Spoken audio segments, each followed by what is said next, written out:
I have the dubious distinction of being a professional economist, a profession which has distinguished itself, I am sad to say, by having almost nothing to say about the cataclysms we're living through, simply out of embarrassment that it was not supposed to happen according to their theory, and therefore, as so many good professors, if it wasn't supposed to happen, then it didn't.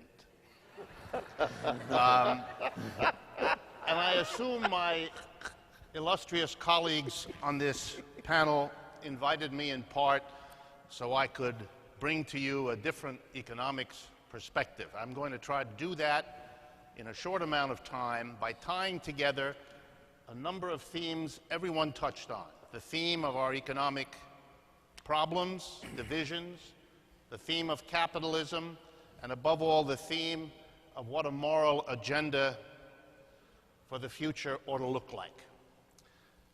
Let me begin by reminding you of an earlier moment like this, in fact, two of them, in our country's history, from which we can learn.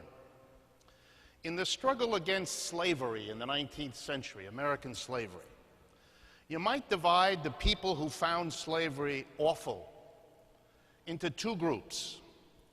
One group was horrified by how slaves were treated, how they were fed, clothed, their families broken up, beaten, all of that. And they devoted themselves to a struggle to improve the condition of the slaves. Better diets, better clothing, keep their families together. And then there was a second group of people who were horrified not only by slavery, but by the first group of those who opposed it. They looked at their brothers and sisters in that other movement, and they said, "You're missing the most powerful and basic moral issue of the time. The problem is not how we treat the slaves. The problem is that there are such a thing as slaves."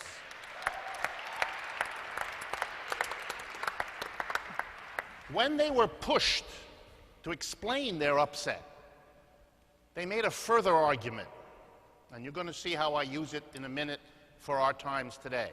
The further argument they made was, even if you and we struggle to improve the diet, the clothing, the housing, and so on of slaves, as long as they remain slaves, whatever we win can and probably will be taken away by the master in the future, just as it was taken away by the master in the past, which is why the solution is not improving their situation, but transforming it into something utterly different.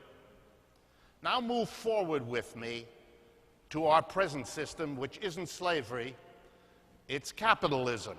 There is no way out of a discourse, of a discussion of capitalism. And as the others have pointed out, not the least of the contributions of the Occupy movement has been to put this issue of capitalism on the agenda of American discourse again. And that is an extraordinary achievement. For 50 years, half a century, it has basically been impossible to discuss in a reasonable and rational way the institution of capitalism as an economic system. If you discussed it in the United States, you had to effectively become a cheerleader. Discourse, criticism was akin to disloyalty. It became impossible or very dangerous to go there. This movement has put it on the agenda.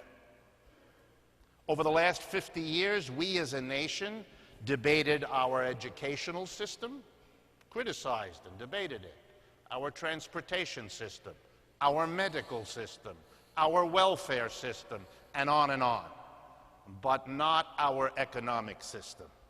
Oh yes, we could complain a little bit that wages should be a bit higher, that people shouldn't be thrown out of their homes by foreclosure, This should sound familiar to you. We were worrying, and we still worry, about the conditions of the working people of America, like we might have been upset about the conditions of the slaves back in the Old South. But then there has to be a moral voice coming up and saying, the issue isn't whether workers' wages should be higher, their job conditions better, their security of work higher. There's a deeper and more profound moral problem, and that's the problem of the capitalist system. And let me explain briefly what I mean. I don't mean who owns things, and I don't mean whether we have a market or a planning system. If you look at most economies in the world, they're mixtures of those things anyway. I'm talking about the capitalist way of organizing how we produce the goods and services that most of us work on most of our adult lives, and that we all depend on for our food, our clothing, our shelter, and everything else we do. We organize that in a way that has to be a question and an issue for a moral agenda. And I want to end by making a plea to put it on a moral agenda in the following terms. We organize the production of goods and services in the United States in an extraordinary capitalist way. It's normal to capitalism. I want to raise it as a moral issue. We go to work 9 to 5, 5 days a week, most of us. We walk into a workplace in which we are told what to do, how to do it, and when we're done using our brains and muscles to work with tools provided to us, on raw materials set before us, in ways dictated to us, when we're done pouring our creativity into our work, it's 5 o'clock. We are told to go home, and what we have produced stays there.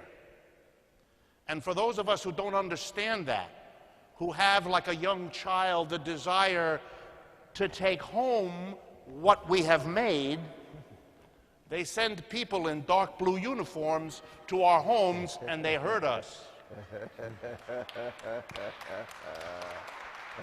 My point is not just, although it's important, that there's a moral question about whether human beings who collectively and cooperatively produce the wealth of a society are unable to participate in the decisions as to what is done with what they have produced.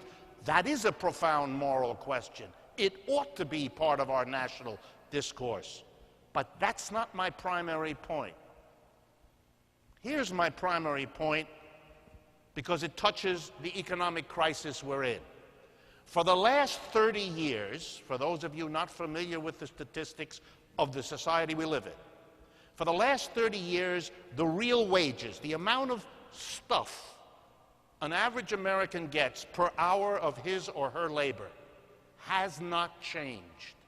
The real wage per hour or per week of an American worker today, the money you get adjusted for the prices of the things you pay for, is about what it was in 1978.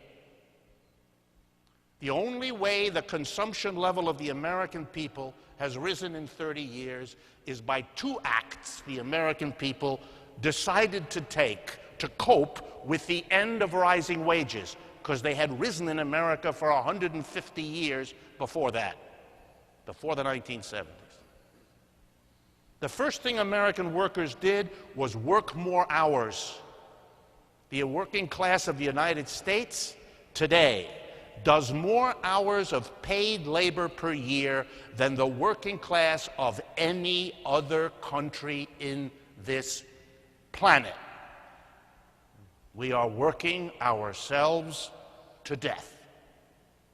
The second thing the American working class did to keep its consumption going, when working more hours wasn't enough, when sending women, old people, and teenagers out to work wasn't enough, was to go on a borrowing binge, the likes of which the world had never seen before. That plastic credit card you have in your wallet was put there in the 1970s. Before that, the masses had no credit card, in order to get you into the levels of debt that now keep you up at night. The American working class, therefore, is now exhausted from its work conditions, which are a product of the capitalist system in which we live.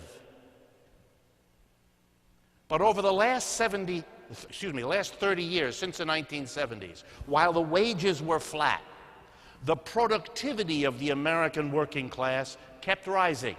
We worked harder. We were better educated. We had more machines, we had better machines, and we had computers. So for 30 years, while what we got in wages was flat, what we produced for our employers kept rising.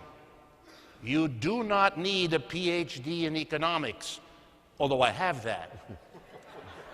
You don't need it to understand if what the employer gives you is flat for 30 years, but what you give the employer goes up for 30 years, it's bad news for you and good news for them.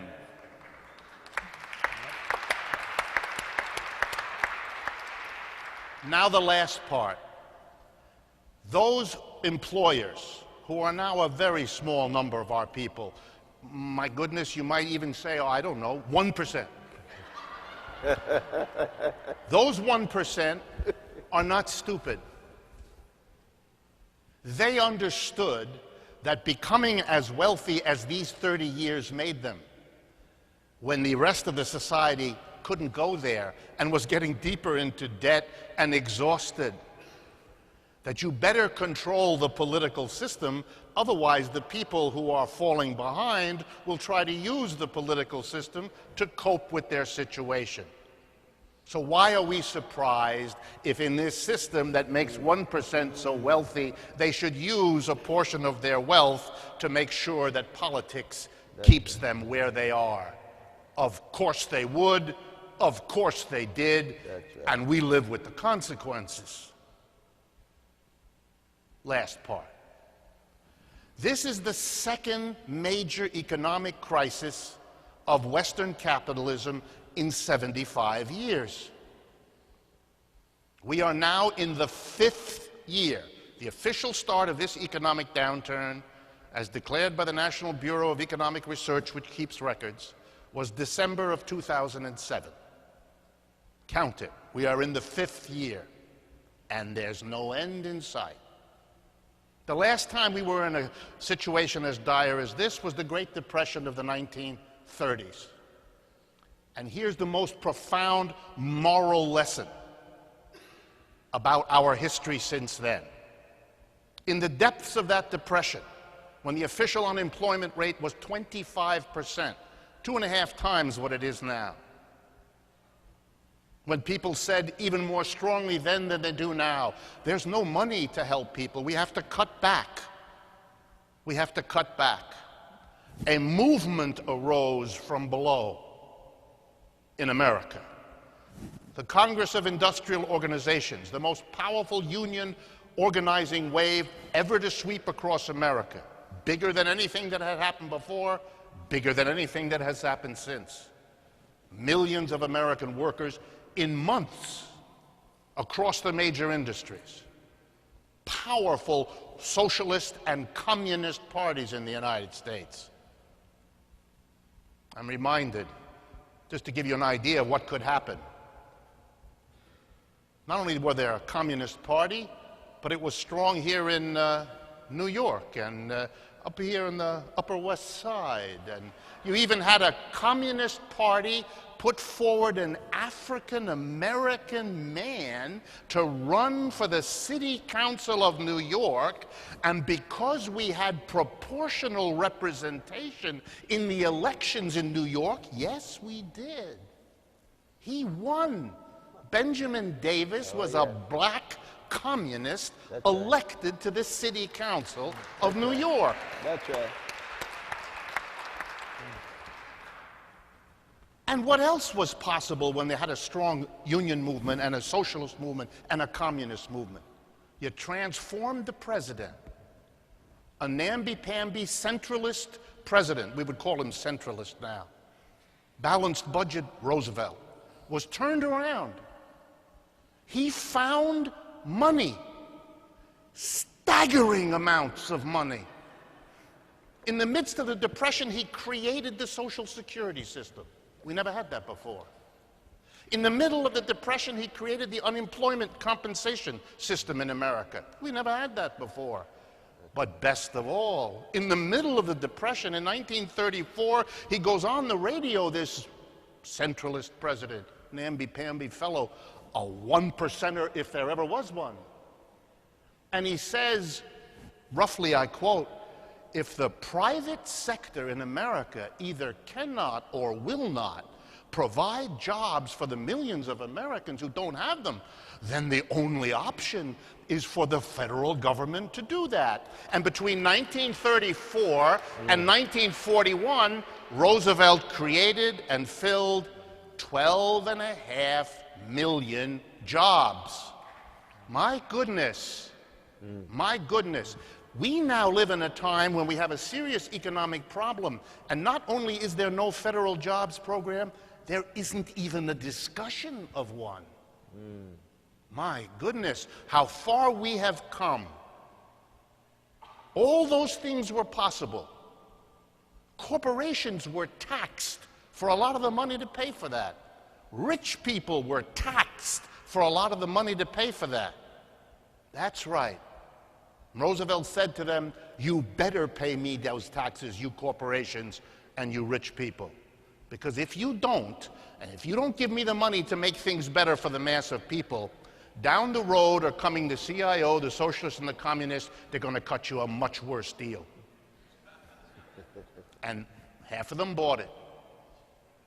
But then, in my humble opinion, and here's the moral issue, the CIO, the socialists and the communists made a fundamental strategic mistake. They endorsed Roosevelt, who became the most popular president in American history. Won re-election 4 times. No president had ever done that before. It so freaked out the Republicans, they immediately had to pass a law after he was dead so that nobody could do that again.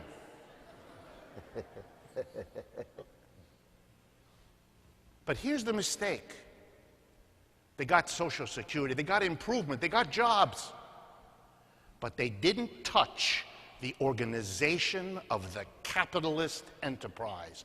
They left the shareholders and the boards of directors in position. So no sooner were the reforms passed, no sooner were the regulations passed, no sooner was the social welfare created, than we left in place the boards of directors and shareholders for whom these are all obstacles to profit maximization. And they went to work over the last 40 years to eradicate, to undo what had been done, and they mostly have succeeded. Emblematic, the Glass-Steagall Act, the banking control that was referred to earlier. Banks should not mix depositors' money with risky investments. They worked to undo that.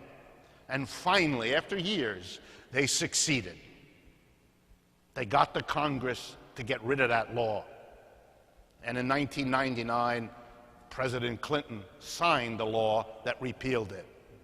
And 8 years later, wiped back down into a financial crisis as if a critic of capitalism like me had written the script. The lesson here is our moral problem and a moral agenda item. If we don't want to continue to have a system that poses 1% over here and 99% over there, that plunges people into debts that are beyond words, that are now burdening an entire generation of college and university students with a debt burden before they graduate. Impossible to carry. That gives so much money to so few that they can easily buy the political system with all its cons. If we don't want that, there is no option to what we have learned. We must deal with and change the capitalist organization of our producing enterprises.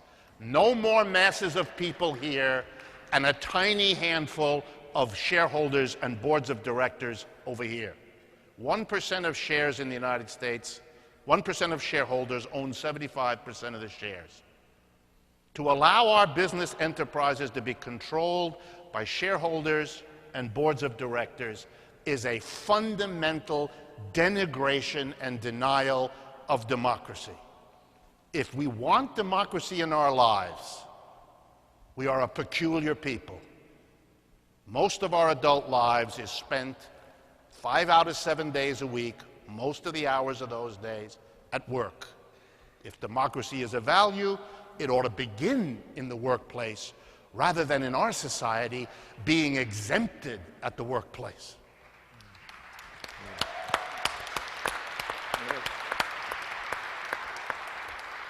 I think, in conclusion, that our history teaches us that we are once again where the people were in the 1930s.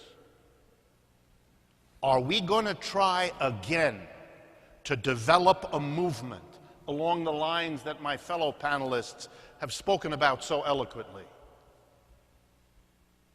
And let's suppose Occupy is the first step, as I know we all hope it is and will be.